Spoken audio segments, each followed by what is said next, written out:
Welcome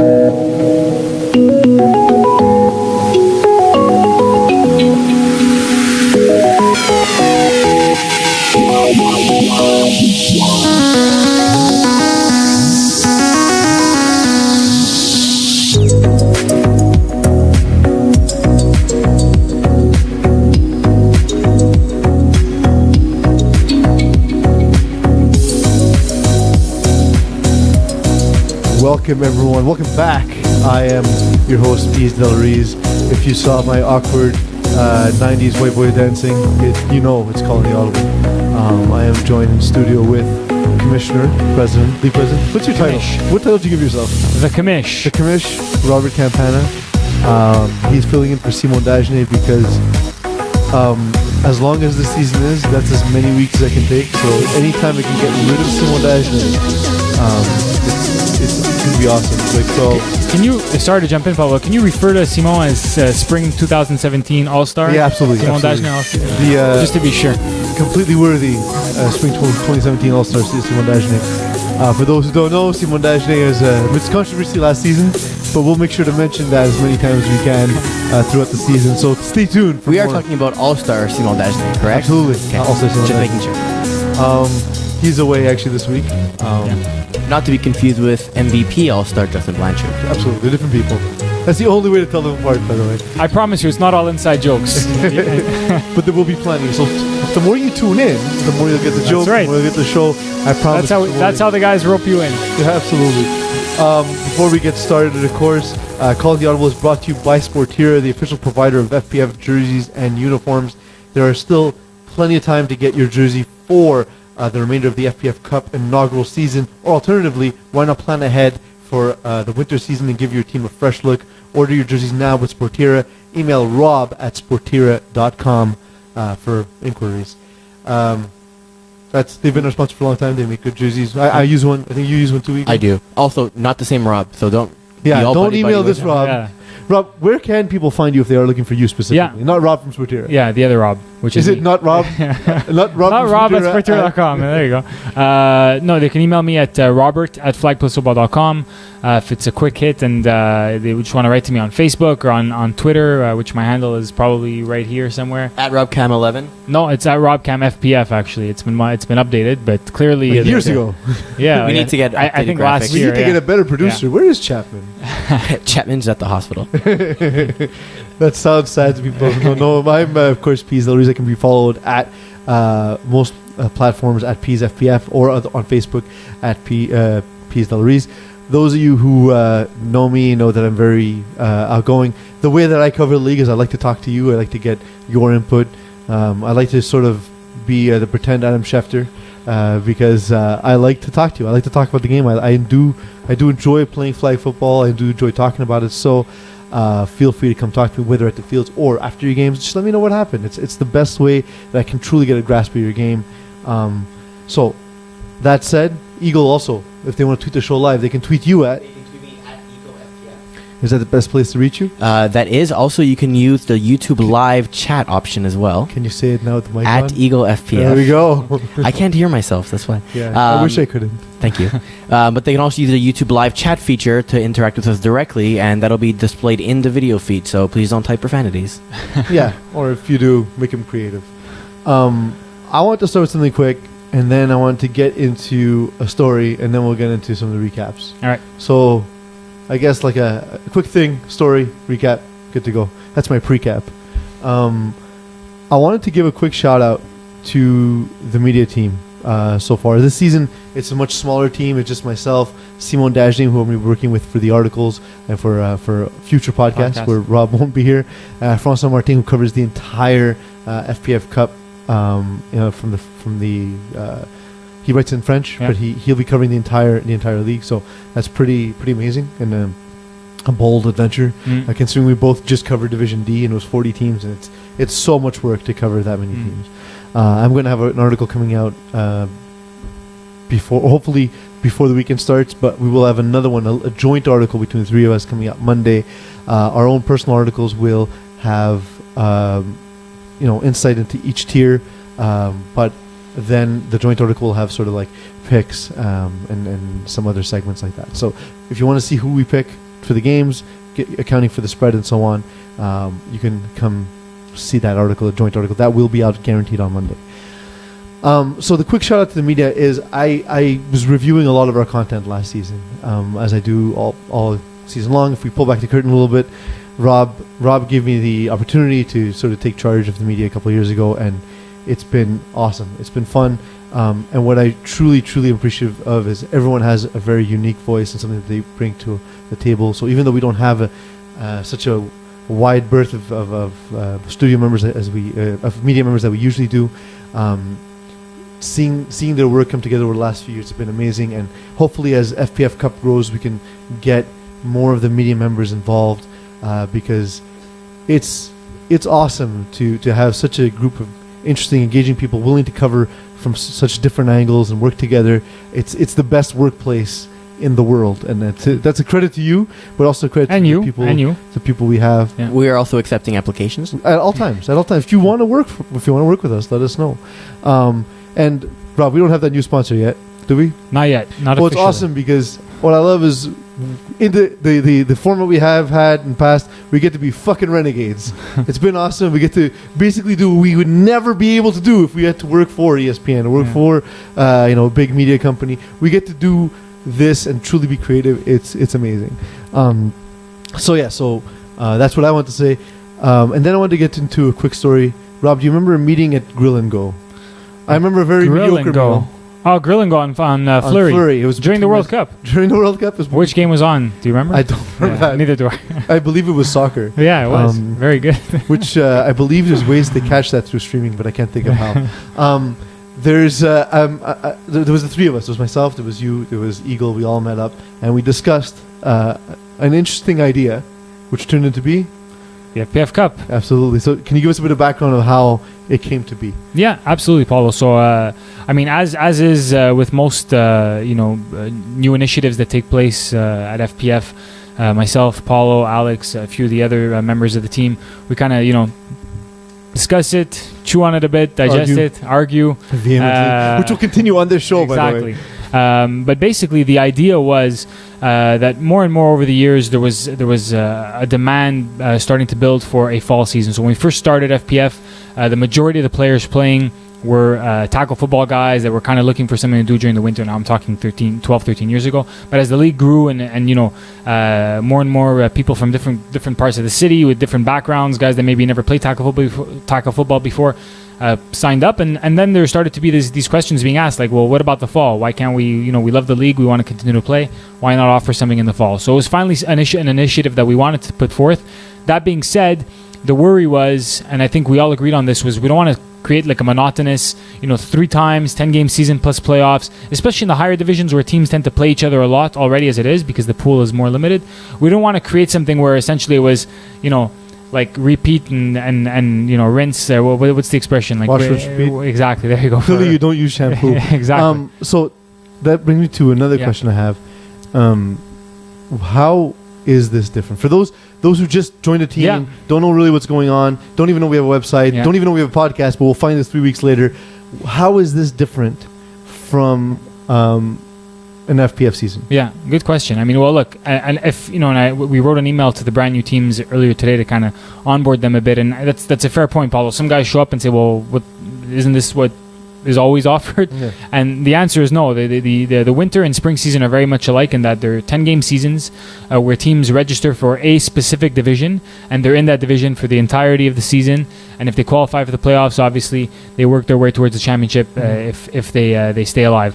As far as the FPF Cup goes, it's something that's a little different in the sense that it's a tournament. It's a tournament, but it's an extended format which will run from September to the end of November. And what's cool about it is we offer different tiers, we offer different rounds where teams aren't necessarily pigeonholed into a division and stuck there for the entire season. So if you're in a preliminary round and you feel that you're matched up against teams that are much stronger than you, then that's probably normal. And what happens is you live to see a second round where you'll probably be playing against teams, or actually you will be playing against teams that are much more at level par than you with you. Yeah, So- we'll talk about that too as we move forward in the show. Just quickly, we do have people starting to use the YouTube live chat, including a shout out saying salutations from Son of them Bitches number 79. If you don't know who that is, Armando Troda. Nice, two catch. Armando Chora. It's a. Yeah, There's a rivalry there, if I'm not absolutely. mistaken. I'm gonna have our graphic artist put together a chart that we upload weekly that has him catching up to me in catches. And to see how long Armando, keep firing away at this awesome. guy, man. He's just keep chopping away at him. It's honestly it's fun. Let the power be with you. But I believe after a full season of feuding with him that Armando's in on the joke. He has a good time, just like I do. Yeah. It's fun. Like I do encourage that though. I'm not one of these people who doesn't enjoy the trash talk. So please, if you do have the trash talk, please send it to @Peeze FPF. So there were some games played in this inaugural season. Yeah. We saw #NR take on Keyport Lock. Rob, I don't want to put you in a tough position sometimes of asking questions that may be difficult to answer about specific teams, but given that you're here and you know the team so well and you know the history so well, I figured this would be a good place to start because of the history of No Regard. Yeah. So given how they started, talk to us a little bit about where they were as a sort of the unwanted franchise of FPF by some of the older guard and how they've become embraced by the community. Yeah, well, I mean, No Regard, right? They what did they kick off in? I think it was winter 2011, if I'm not mistaken, or was it winter 2012? So they've been around for a while.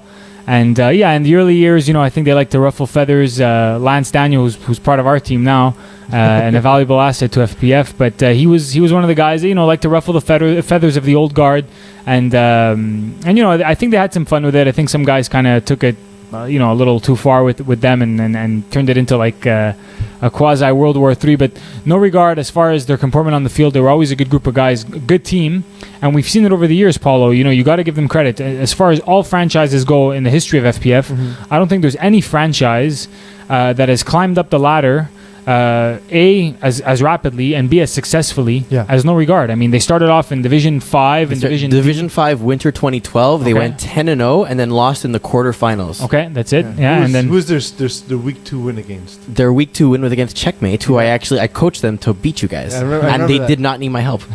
Well, it was close. It was like 14-12 or something?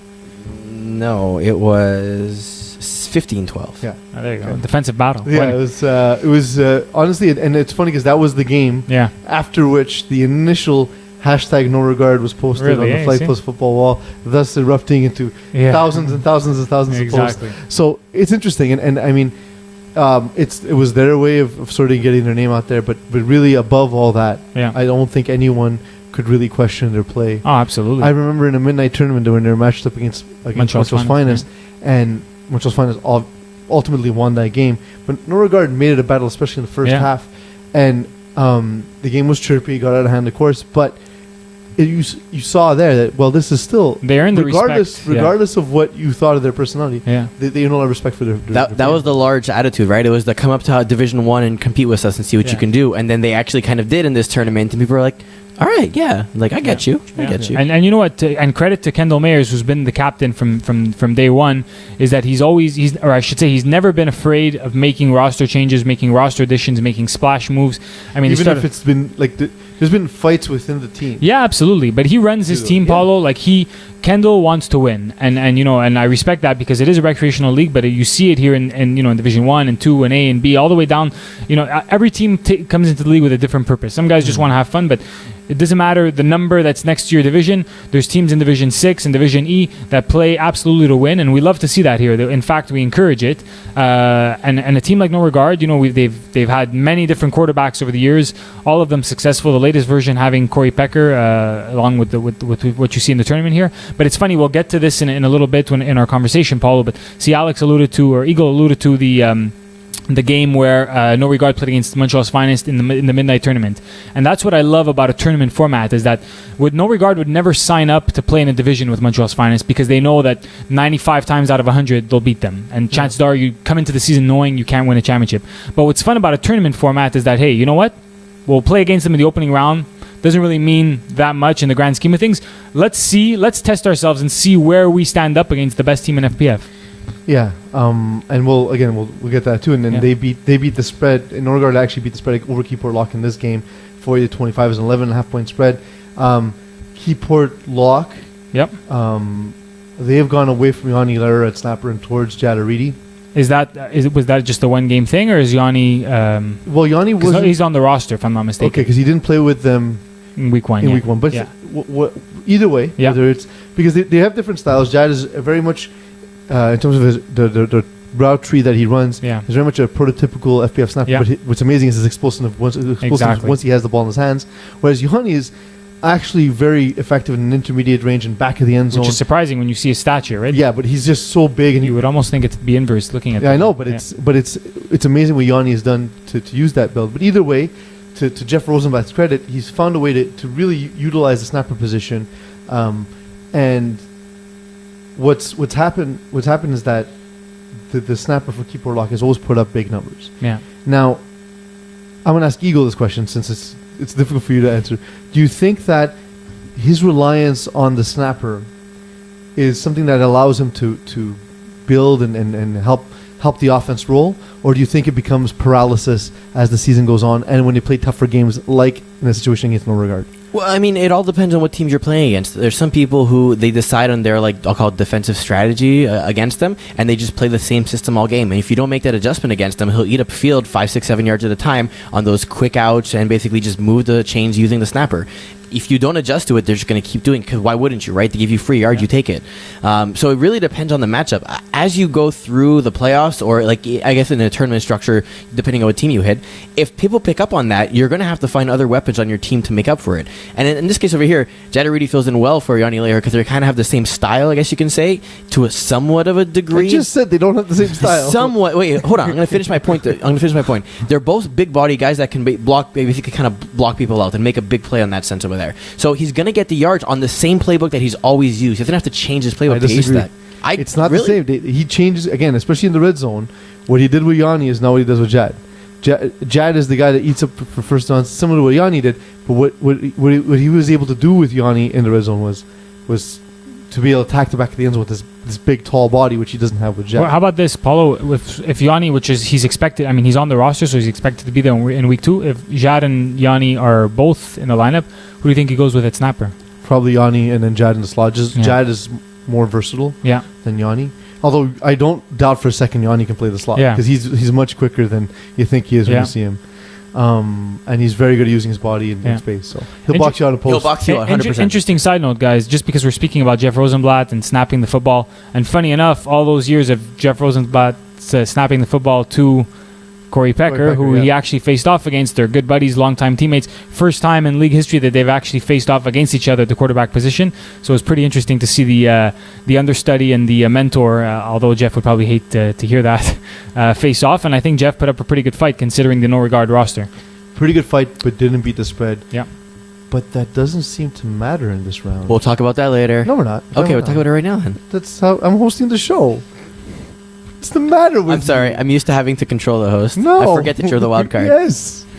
That's the point. It's a non-linear script. Remember, it's the first thing I said. It's triggered. I'm used to it. I have to keep Simone in check, so which you'll have to do in coming weeks. But so in this round, I noticed that there were spreads in games, which is great for my underground gambling ring. But for the FPF standings, it doesn't seem to have an impact. Yeah. Why is that the case? Question mark. Yeah. So, well, basically, how we set it up, Paulo, is that, and we kind of debated on this a bit today, just as a prelude, but we'd save it for right now so that we can have this discussion on air. Is that essentially the way the tournament is set up, Paulo, is the qualification round is what's most important. That's what determines who plays where in the knockout round and so on and so forth. Now, what's nice about a tournament format is that, like I mentioned earlier, you can kind of give teams a chance to play against groups that they wouldn't normally line up against in the same division and in regular season play. So what's nice about this is it gives people a chance to kind of test their mettle in that preliminary round. Mm-hmm. The preliminary round, what's nice about it is it essentially doesn't have a huge impact on the course of the season. But why we wanted to make it interesting is we said, let's say as an example, Keyport Lock against No Regard. No Regard will win, 90 times out of 100, right? So for the underdog, they're less incentivized to say, well, why do we want to show up and play these guys? We know we're not gonna beat them, right? But if the spread doesn't have an impact. Well, it does. Then- It actually has an impact when it's more important, which is the But qualification round. currently, this specific game. Well, here's As a the thing: microcosm. is that the thing is that like so the spread, Paulo, is it's fun because it adds a different element to Yes, these it allows preliminary us to games. gamble on exactly. games. Correct. But there you go. But at the same time, we didn't want to be too gimmicky with the spread. So we don't want the spread. I think we can agree that the spread going on throughout the whole tournament wouldn't have been a good idea. We still want teams. I think towards the end, towards the championship, Yeah. whatever, I agree. Yeah. However, to me, we had the opportunity to do something very interesting here. Yeah. And Eagle made the point of, well, what if a team goes 3-0 and never covers the spread, and another team goes 2-1 and covers, Yeah. and then they have 7 points versus the other team has. Well, and so my thing is, why are we legislating against something that did not happen? Well, we are. We're just delaying it because, and we're holding it off till it actually matters more. Because but again, we have the opportunity to do something crazy and wild. Like if you're not But crazy beating the and spread, wild, who says- how good are you really? Armando, help me out here. The thing is that, see, in the end, I think what's most important to teams playing in this tournament is that, so it's cool for us to say here in a studio that, Yes. hey, it would be really sick if like DK, who's the number one ranked team in the whole tournament, because remember, the spread's job essentially, and whether it'll work out or not in the end and how our numbers worked out, but essentially the purpose of the spread is to make every game 50-50, right? So Which it doesn't do in this round. which it's not doing, well, but just in general, right? But the it spread. doesn't do in this But let round. me finish my point. So now the thing, but what's the purpose? Is that so now if DK, for instance, goes 0-3 or 1-2 against the spread. So in your formula, you say, okay, well, DK, you're the best team in the tournament. You don't want to end up playing against, Division 4 or 5 caliber teams. Division 4 or 5 caliber teams don't want to end up playing against you when it matters most in the second round. But because you went 1-2 against the spread, too bad. So that's the goal of the tournament is to line up the teams that should be playing against each other in the second round. Do you agree So with then that? why have this first round? Why not just group them? Because that's a good question, and the honest answer is, Paulo, to be frank with the people watching, is that when people sign up for a league, like some people, when I brought up the idea of the FPF Cup, they're like, oh, is it March Madness style, like one game and you're out? Well, no. Who would sign up? Who would sign up? Get a team together, get jerseys. We play one game, we're out. Now, obviously, I'm being facetious. Obviously, we're not going to have a one-game season, but if we would have just done the preliminary, the qualification round, which is where you're playing against teams that are essentially the same caliber as you, and knockout, that could have worked too, but it ended up working out to, let's say, a 6-game season. We don't want teams to play against each other twice in the same round because that becomes monotonous. So we said, let's add this wrinkle of the preliminary round where teams can test their mettle, just like No Regard did against Montreal's Finest a few years ago. But let's make it a little interesting with the spread. But the spread comes into effect when it matters most in the qualification round standings. I was just going to say, it also means that in case we get our preseason rankings wrong, this kind of gives us the opportunity to kind of correct itself. So if we rank a team, and I gave this example before, if we rank a team, let's say number 5 overall and everything, and turns out there actually should be more like a 10 or 15 team, whatever happens Which to is be. more valid, sorry to interrupt you, but which is more valid in Division 2 where there's a lot of uncertainty. Absolutely. I mean, even the Tier 1 to a degree as well. Yeah. But yeah, if we get it wrong, because the cap numbers by themselves only tell somewhat of a story, right? Chemistry can't be written on cap numbers. So if your team isn't as good as it should be, and it actually falls down, well, otherwise, what would it be? You would play your the top 5 teams, you would lose every game because your team, quote-unquote, sucks. And then at that point over there, what are you going to do? You're going to basically go 0-5. You're going to say, oh, this tournament is awful. I don't ever playing again. So this one over here gives you the ability to, you fall down, Okay, and then you you're see- ranked with other teams that are similar to you. But like you must have been tortured in relationships where every time you go home, you're like, oh my god, but if I say this, then she'll think that, and then this will happen. Relax. We don't know what people's experience will be. If they get blown out in this round, they'll still get blown out, and they'll still feel like a blowout because the cap didn't actually matter. But let me ask you a question, Paulo. Is that so? For instance, if you're a mid-tier team, okay? Yes. So you sign up, you play the first three games in the preliminary round. Because of the spread, you end up keeping it close against a couple teams that are ranked higher than you. Then perhaps. Okay, I but can hold on. challenge But against let me this- finish. So now you go 3-0. All right. So now in the next stage, you end up playing against Montreal's Finest. Basically all the top ranked teams in that second round when it matters most, and you essentially feel like, okay, well, now at this point when it matters most, I don't have a chance. But to again, win. but you're thinking Which we a team that would accumulate 3 points Yeah. from only maintaining the spread would end up with the top tier teams. No, let's say they went 3-0 against the spread. So they went 3-0 against the spread. Yeah. So what you're saying is they were an undefeated team. Yeah, against the spread. So now, do you? But I'm saying they went 3-0 against the spread, but did they win the games? It doesn't matter. Well, it does matter. No, because it does matter because mathematically. But you're saying it. They would get. No, I'm saying Yeah. wins should count, Yeah. but an additional point should be given to Yeah. the spread, whether the favorite wins. over the Okay, so underdog. you're not incorporating the spread into the score then. You're still separating the win from the spread Absolutely. bonus point. Absolutely. Okay. Just want to make sure that... Paulo's saying that we should give the bonus point in the first round. Absolutely. So the downside of that now is that, so we know, Paulo, we see it when teams have to register in divisions during the regular seasons, right? Is that, what's the big issue? Teams don't want to move up because they say, look, like, yeah, you know, we can maybe play in Division 2, but we're really a Division 3 team, and we know that we can't beat X, Y, Z teams when it But matters now when most. you're in this pool and you do keep it close, and you do, because again, if you don't win the games, it doesn't matter. You go down to the lower bracket anyway. Yeah. If you win 2 games, and you were the underdog, and you didn't allow the other team to beat the spread in any of the 3 games, Yeah. then hey, maybe you're better than you thought. Yeah. Because it won't happen with a 1-3 team. It won't happen with a 1-2 team. Yeah. It'll only happen with 2 and 1 and better. In which case, who says they're not good enough to compete? Yeah. We have now evidence that hey, maybe they can compete. Yeah. You know what? I think the big worry for us, Paulo, is that when we were planning for this tournament, in the current format of FPF, or regular season and playoffs, there was never a threat of tanking games. Remember we discussed this way back during the World Cup?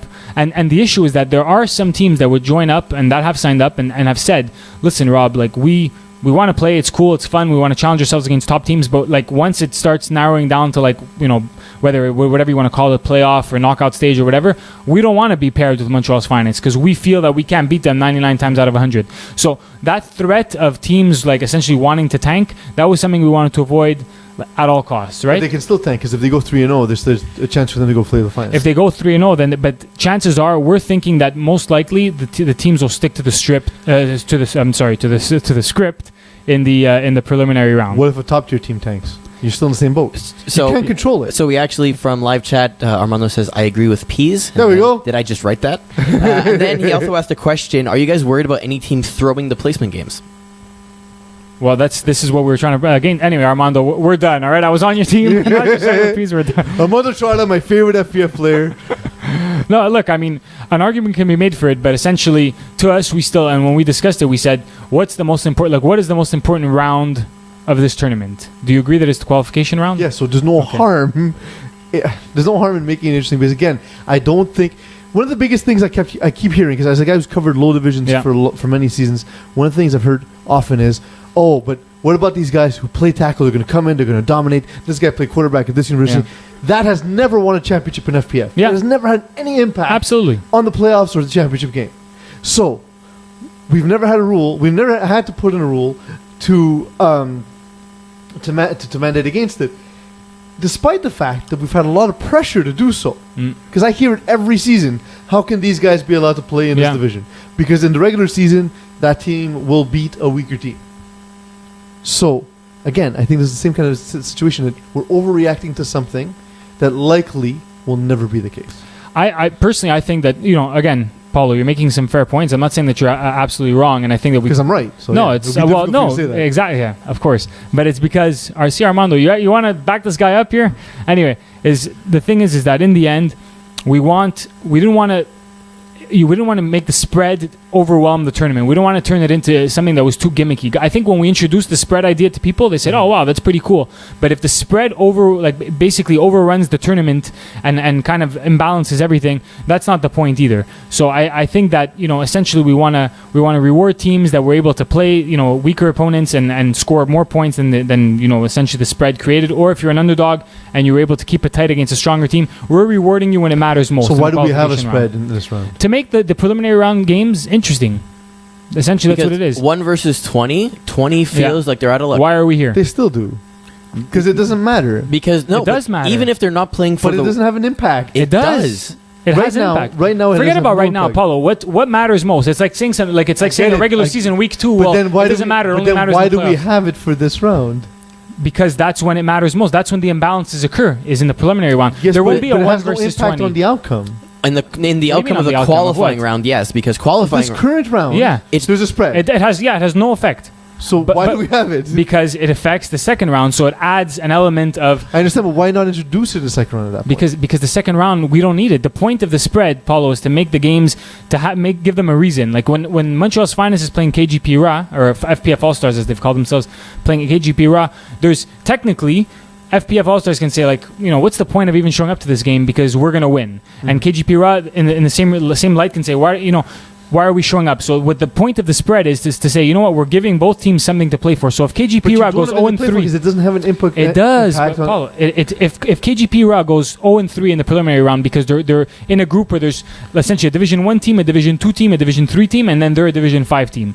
So they look at the schedule when they get it and say, well, why are we even going to show up? Essentially, it's a 95% chance we're going to go 0-3.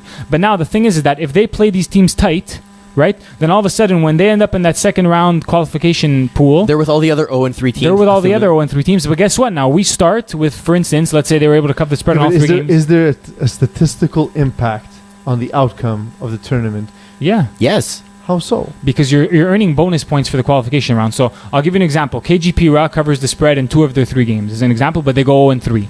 So if they go 0-3, they're probably going to end up in the fourth place. Tie-breaking. So, well, it's not a tiebreaker for the first round. It's simply it's how it works is in the qualification round, the traditional 2 points for a win, 1 point for a tie, right? So you're playing 5 games in that round. So technically, if you go 5-0, then you'll have 10 points. But now there's actually a maximum of 13 points that can be had in that round. So it's important if you go 4-1 in the next round. So the spread points get carried to the next round, yes. but they're accumulated in this round. Yes. Exactly. Okay. Which is why the guys at the website are pulling hair out of their head, because they've never seen that before. We got some more comments in the YouTube live chat. Just a clarification. Armando says, to make it clear, I still don't like Peeze. That's all right. He goes, tournaments shouldn't allow for new teams, with another point. And then we also have from Danny Demore saying, honestly, I love the format of this tournament. The bonus point makes so much more sense in the qualification round. That being said, Friends in Low Places still plan on going 3-0. And that's a good segue, actually, because Friends in Low Places did beat BearSkins, who were favorites, so the points didn't even matter. They won. There's a major issue though, 25-18. Sorry, Let me finish the setup, and then you can say the thing. Go ahead. 25-18. There's a major issue, Paulo. Go ahead. What's the major issue, Rob? You see, Armando, you got me all riled up here, teaming up with this guy. No, well, it's. I can't wait for Simone to be back. I know, seriously. You see, Simone actually asked me to make him more. This is what happens when I don't jump in. Yeah. So there's an issue with Danny Demore's Friends in Low Places team, and this is that this team is extremely underrated, and I've had this discussion with Danny, and unfortunately there was a bit of a delay in the update with the ratings, which obviously they'll be ready before winter registrations even come to light. When's the deadline, by the way? For winter when are we putting in the rankings? They're not going to affect the FPF Cup, but winter registrations open November 1st always, and we're aiming to have the ratings ready for about October 10th. Okay. Yeah. So it's got to come out before Thanksgiving of course, weekend. Because people plan and Thanksgiving weekend is the official start to the FPF free agency. That's recruiting week for many captains. Yeah. So, but that being said, and I've spoken about this with Danny, and I got to give Danny credit because he's always one of those guys who he'll never ask to have his rating lowered. It's always, Danny wants to challenge in a higher division. He wants to play where he belongs. And frankly, this Friends in Low Places roster has shown that they no longer belong in 5B and in Division D. And they competed and actually had a good season in C. But guys like Brendan Sabloff, Michael Timmis, these are guys that now have started to make a name for themselves, and we'll talk about them now as, I'm kind of... You don't have to set up my setup. Your script. But just to say, so these guys, I think that, and it's funny, Doug McKernan, who's a longtime FPF member, when we mean Kernan McDoug, when we posted some of the spreads, right away he said, "Oh, Friends in Low Places." Like, to me, if I was gambling on this, and we don't condone that, Friends in Low Places. I mean, Rob doesn't. Yeah, exactly. Friends in Low Places, Pete Rose Campana, you can call me. They are basically money in the bank. They're rated way too lowly. So, and I mean, the BearSkins are a great group, but people can argue that Friends in Low Places may have a stronger roster than the BearSkins, but they were like 10 point underdogs or something, right? If I'm not mistaken. So, 12.5. Okay. So. That said, BearSkins were missing Neil Ettinson. Yeah. And Friends in Low Places, what's interesting is I first got introduced to this group as the Project Mayhem or whatever the iteration of that was. Who was it before Project Mayhem, Eagle? Big Birds. There was another team too at one point. I can't remember what it was. That's how I know them. Yeah. And what's interesting is that they've kept part of their core, but they've evolved to include guys like Jared Buck, Chad Buck, Kevin Smuda, guys who are sort of like newer FPF names. Yeah. And they seem to have formed a new nucleus from that initial Project Mayhem offshoot. In your experience, how does moving from one franchise nucleus to another Yeah. tend to work out. Are they an anomaly, or is this something we see often? Yeah, it's a good question, Paulo. I wouldn't say it's an anomaly, but I find that it's usually something that's based on quarterback. Because we know it's a quarterback-driven league, and I think what happened is with that Big Birds and then Project Mayhem group... there was wax on, wax off. Wax on. But that's not entirely the same. Yeah. Wax on, wax off it was sort of a low division group of that. But which is exactly to my point is, Jordan. So basically, in this group, we had originally the quarterback was Norman Belmar. Then there was Jordan Belmar, who also took over at the quarterback position. And I think once Danny Demore got the taste for the quarterback position, well, then what happens is you have essentially the same group of friends, but with two guys that play the quarterback position. So now what do you do? And this is what's nice about FPF is that we give guys the opportunity to play in different divisions. Well, now, initially it was much more restrictive. Of course, to be able to play in different divisions. Exactly. Especially if you played in a lower division. Yeah. Initially, you can only have one higher division player on your team. Two higher division players, but you can only go up. When I playing FPF, it was one per team. You sure about that? Absolutely. Okay, because usually it was two. You can have two players, but one can be two divisions up, and that's the only guy, or two guys from one division up. One from two divisions up. Okay, exactly. Correct. So it made it very restrictive. Yeah, absolutely. And for guys who want to play multiple teams, you're like, well, it helps my team to have this person on our team. Yeah. But now none of us can play on a higher division team. That's no longer the case. Yeah. So it's pretty interesting in that way. And because you said yourself, what's interesting to me about the Friends in Low Places situation is that they didn't have a natural quarterback to begin with. Norman Belmar did a good job while he was quarterback, but again, not natural quarterback. Yeah. And now moving on to Danny Demore. Danny is, he'll say it himself. He's a great athlete, whatever, but he's a guy who's learning the quarterback position, learning by impressive standards and impressively quickly. But he's not a natural quarterback. He's a guy who's learned through FPF. You know what I mean? And so it's an absolutely unprecedented run, I believe. Yeah. Whether or not it's something that's typical to see this kind of growth. Yeah. And from one franchise to another, it's definitely not typical when you don't have a stud quarterback and a guy who has to learn the game like Danny Demore has had to. So hats off to him. God knows it didn't happen to you. It didn't happen to me at all. And you know what, Paulo? Just the one last point on that is that we've seen it over the years where some guys who started off as receivers and kind of made the transition over to quarterback. We've seen some guys climb the FPF ladder quite rapidly. Like, just an example, he's the quarterback of the top-ranked team in this tournament, Rajdi Ben Abdelkader, who's always a celebrated, very well-known and good wide receiver. But he kind of just started playing quarterback on a whim, and he started in Division 4 or 3, if I'm not mistaken. He played in Division B in the summer. And then before you know it, he ended up winning a Division 1 championship. So Marco, same thing almost. Yeah, that's it, exactly. Marco's first season, I played against him his first season quarterback when his team was in Division D. Yeah. At the time, that was the lowest division. We didn't have Division E yet. That's right. To see him in Division 1, it's a short period of time. Yeah. And again, these are all three of them, whether it's Danny, whether it's Marco, whether it's Rajdi, these aren't guys who were natural quarterbacks to begin with. But they're damn good athletes. I don't think any, I don't know about Danny. I don't think any of them. No, Rajdi is a very good athlete. Yeah. Don't let his looks fool you. He's a if he shaves that afro, he automatically looks like a great athlete. But then the spin move is less convincing. Yeah, you're right. Without the afro. So, Rob, FPF Cup is new. It's out there. It's different. What can you give us a sneak peek into what to expect in FPF's future? I know I came across something that you sent an email regarding the new score sheets, for example. Some of the stats we're going to be tracking in terms of converts, in terms of first downs. That in itself to me is already hugely exciting because for sure. One key complaint I get from guys, especially snappers, it drives them nuts that they don't get credit for first downs. Guys who make plays on converts, there are guys who are specialists in converts on team who their quarterback really he may have only 13 catches but have 15 converts in the season. We never even know. And then be aware though, because now your ratings will go up once we see the converts. But just to say, that's one thing I found to be particularly exciting. But what else is coming? What's on the horizon for FPF? It's a good question, Paulo, but for sure it's a wide net. I mean, we're definitely on the technological side. Obviously, Eagle takes a very plays a very big part in that, and we are working on some of those augmentations. Hall of Famer Eagle. Hall of Famer Alex D'Aquila. So I will jump in and say that traditionally Rob blows the load early on a lot of these announcements. So it's funny that you're actually teeing him up to say more things and he's not doing it. PG-13 here. All of a sudden, Rob became the most political answer.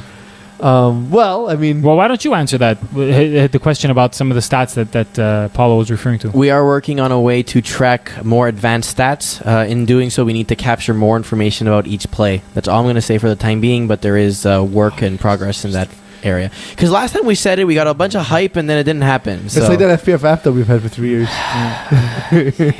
Sounds about right to me.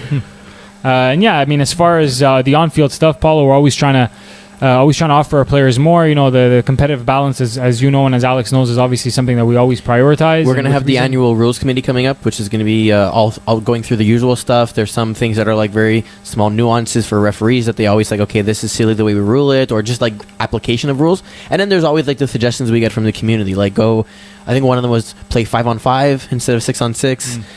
There's you don't have enough scoring in FPF. There was others where it's like, okay, instead of 4 downs, it's like, okay, you have to get all the way half to half field and everything. I mean, there's been a whole bunch of different proposals, and a lot of them are shot down. And there's a lot of merit to some of the proposals we get, but it's one of those things where sometimes it's easy to suggest something like that, but you know, there's so many people out there that love FPF, and you know, I've been playing here for so many years, and then to make such a huge change is risky. You know, I mean, some teams may say, hey, wait a minute, like we like the way it was before, and then what do? Do you switch back? I remember the 3-down argument, and I was like, but man, nobody doesn't like the product we have. Well, keep in mind, we made some major changes for the rulebook recently. I mean, just last season, we went to a 7-yard red zone instead of 5, which was a big change. We had DPI the year before that, which came in actually all the way to the point of foul reference, penalty so just to clear up what Eagle's saying, defensive pass interference, DPI, used to be a 10-yard penalty? 15 tops. 15 maximum. Yeah. So point of foul up to 15 yards.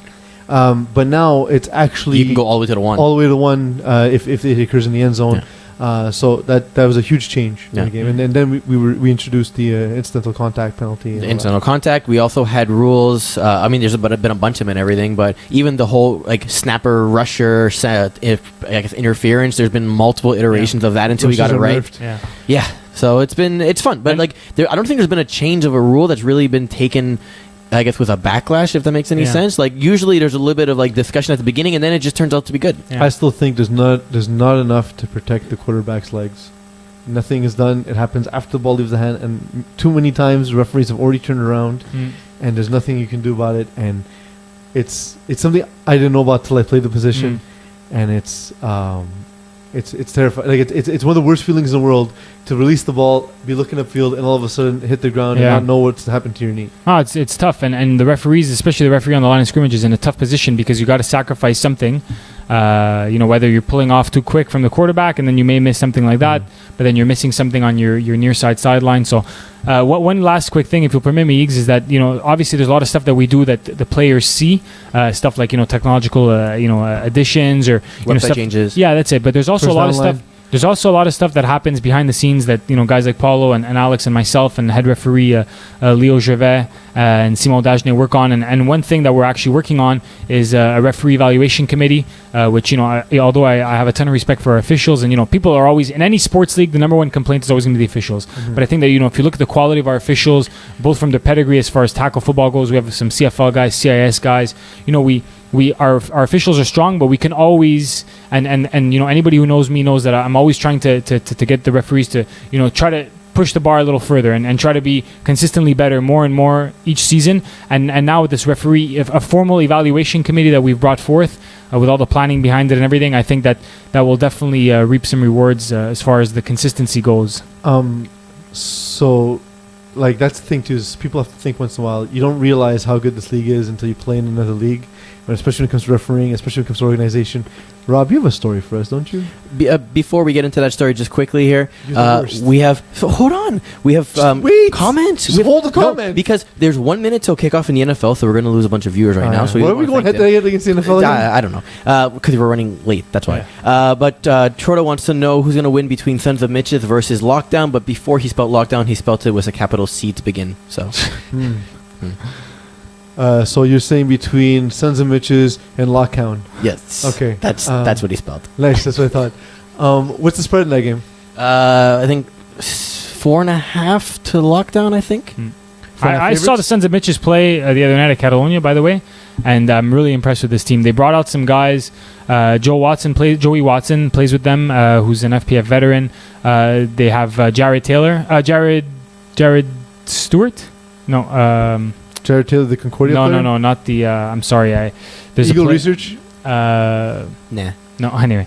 I'm sorry. There's a player I've seen him play before, and he's a good quality player. And anyway, Jared's. Yeah, got it. Patrick Manning is the quarterback of this team. They're a good, solid team. Lockdown. Obviously, Armando, if I can give you one bit of advice, just pick on the guy with the white tights on Lockdown, and you should change be fine. them this year. Oh, you changed them? Okay. Well, just pick on number 14. I say Lockdown wins. It's going to be close though, because I think what's going to happen is just Patrick Manning will make a mistake here or there, or won't be able to score on converts. But they definitely will. I think Sons of Mitches will keep it close enough that Lockdown will not cover the spread. Jared Stewart. I apologize, Jared. So yeah, there we go. Story time. Speaking of, because we're talking about how organized and well run our league is. I was wondering why this was on the script. Who cares? Who cares about Rob's activities? You play sports? No, it just goes, Rob, you play in a softball league. Yeah. And so my brother told me a horror story of he couldn't make a fantasy draft because of the day of the fantasy draft, his playoff soccer game was scheduled. And then 5 hours before the game, it was moved to 2 hours later. Yeah. So therefore, the game was taking place at 11:30 at night. Wow. And with only 5 hours notice. Yeah. So, tell us that story about softball. Well, I'm surprised to be talking about it on the podcast, but basically, what happened was we play in a softball league, and we were the 6th seed. We were playing against the 1 seed in the finals, so we were thrilled to be there. We had just upset 2 teams to get to the finals. Really competitive league, and the team we were playing was obviously the top dog, who no one had touched all season. But with the rain on Tuesday night, the league organizers, who really did a good job and did their best to try to prepare the field, despite all the rain and the days leading up to the game, they had to move the game to another field, which we had never played at before. Mm-hmm. And the dimensions of this field, for anybody who plays softball, this was a baseball-sized field, which is not ideal for softball because guys end up having to play 300 feet away, and it's unrealistic. A blue pit turns into a triple, and it's not ideal. But it's the same for both teams. So we show up to the park for game 1 of the finals in this superstar league that it's supposed to be, and the first place team decides 15 minutes before the game, we're not playing. We took a team vote. We're not playing. So they basically put the onus on us. The league says, okay, well, it's a forfeit, of course, right? Put the onus. Best of 3 series. Yeah, best of 3 series. So they kind of put the onus on us, and then we were going to take the forfeit win, but then they essentially said, well, if you take the forfeit win, we're not showing up for the rest of the series, so just take the championship. So it's like calling their bluff, and in the end, we just decided as a team, we hate these guys. They're a real group of babies. We don't want to give in to them, but do we want to stand by our principle and not end up playing a final? Mm-hmm. So let's just play. We basically restarted the series, and then we played a doubleheader last night and got spanked by a combined score of 22-3. So much for the baseball gods, pulling for the good guys. Well, and that's the thing is you hear stories like that, you're like, man, I'm so happy this never happens at FPF. We're so worried about tanking and this, and really, that's why part of me says all these things we worry about aren't truly legitimate concern, and it's so rare to find something as well organized, as competitive as what we have. Our teams aren't babies. That's true. No, but and to be fair, people always say, "Oh, Rob, and I appreciate it. And I put a lot of hard work into the league, but obviously the team that we have, the size that FPF has grown to, no one person can, the softball league that I play in is a 9-team league. The person who organizes it essentially wears all the hats. Rob, so you need to pay attention to where my cues are, so I go to the next thing. Okay. It was just on the verge of giving a compliment, but all right, move on. I know, that's why I had to cut you off. But I would rather spend that time talking about X-Men and Farmers. Yeah. X-Men are one of the more storied franchises in FPF. They take on Farmers. It was a spread of 13.5 points. X-Men actually won this game 32-24, closer than many would have thought. X-Men have a very unbalanced recent history specifically. They went 9-1 in winter 2016, where their only loss was to a Peeze-led Supply and Command, and before losing the first round of the playoffs.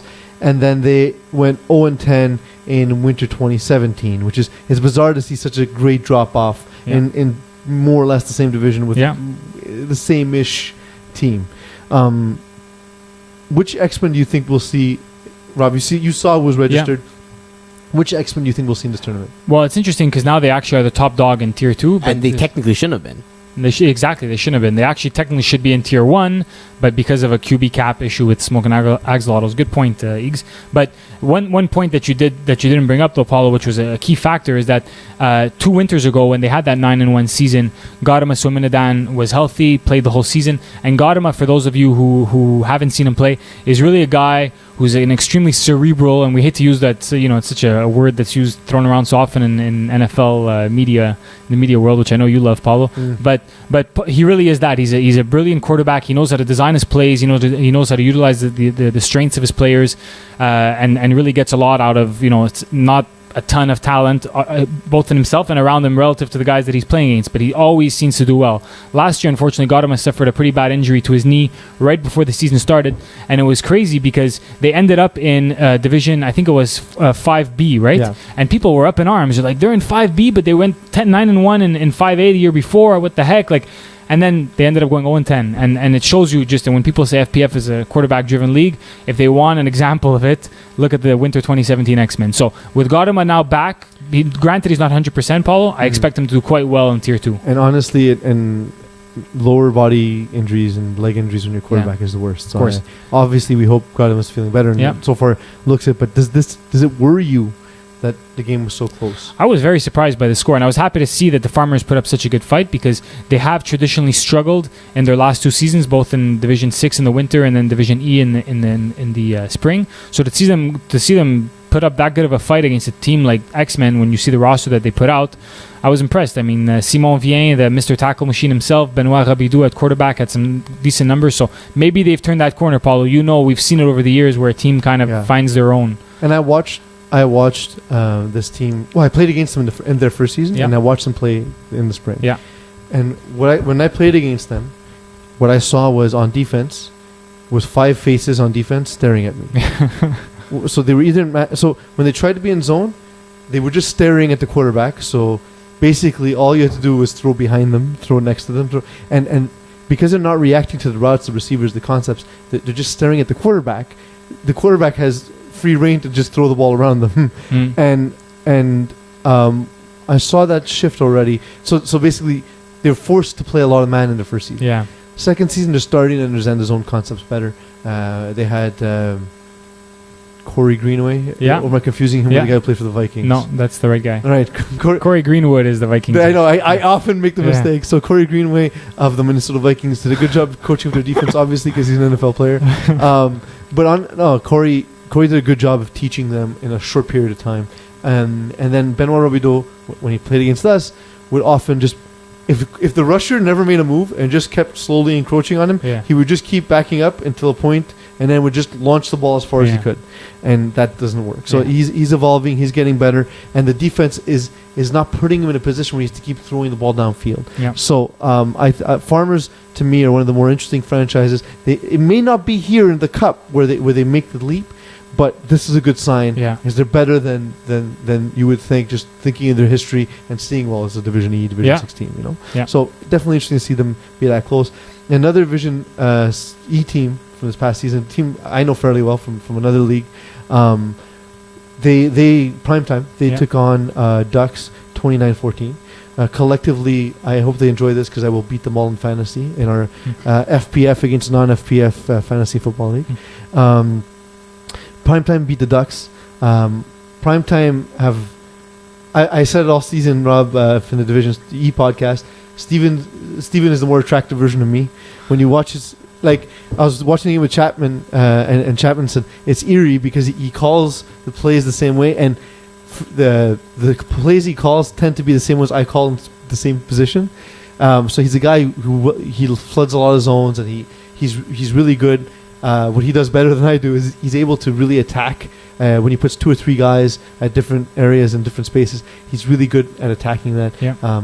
So we see that against a non-familiar Ducks team. Yeah, and the Ducks are brand new. So considering that, I was quite surprised that they put up a decent fight against a team like Primetime, who is it's kind of another situation like Danny Demore's team were the Friends in Low Places haven't got their ratings adjustment in time for the FPF Cup, because Primetime, after having seen them play this spring, is not a team that should be at 720 on the cap. They should be higher. Yeah. So the Ducks actually surprised me. I think they put up a decent fight, and we'll see how we'll keep an eye on them as the season progresses. But yeah, Primetime, I mean, some of these names now that have started to resurface in our league. Obviously, Steven, I have trouble pronouncing his name. Haraperso. Or Ao, I'm not sure, but anyway, he's like you said, really impressive Steve, guy. send me a text and just tell me how your name's pronounced, and I'll gladly learn it. And I would say to compliment Steve as opposed to insulting him, he's less Paulo De La Rocca and more got him a Swimminadan. See, you can do that one properly. Yeah, well, that's 7 years of practice. He's the midpoint. Okay, there you go. That's fair. But Maisa Ingarane and some of the other guys, Josh Levine, obviously we've seen over the years.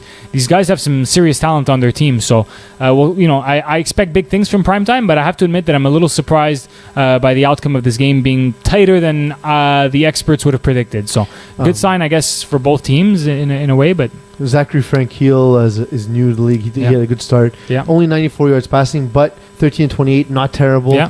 He didn't turn the ball over. A dude named Steve Sanner, who's probably not the Steve Sanner we're thinking, through an interception. It may not actually be his name. It just might be something that was misspelled. Who needs Christmas? Who needs Sanner? Miss.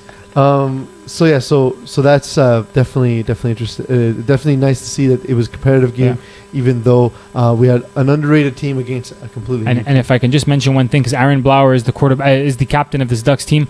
Aaron, just like we mentioned in the emails, feel free to get in touch with Paulo, get in touch with Simon. This is how we get to know things about your team as we move forward in this season. Yeah, and we're going to see some articles, like I said, coming out. One of the things we're going to introduce, and if Eagle's done the math on this yet, is it's sort of like a daily fantasy segment where each week we're going to put out our DFS teams. That should be PPR, by the way, Eagles. I was thinking about I want to reward, like snappers and possession guys who would only have value in PPR.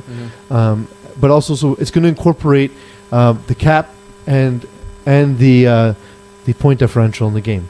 So a guy who's, let's say Kevin Wyeth has his rating of 97 or whatever, but also has a 25-point advantage, will cost you a lot more than in a game where he's favored by 4 points. So it'll be interesting. Cool concept.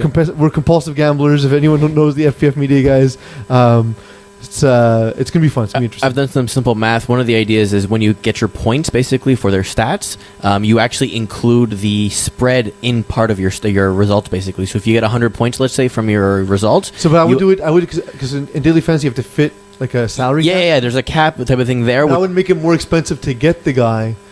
So there's two ways, right? Well, I mean, we can talk about this a little bit off air. But yeah, you can either make it more expensive to get a guy, or you can kind of like force him to perform better than expected because you're introducing the cap from that team, or do less than expected because they're actually disfavored.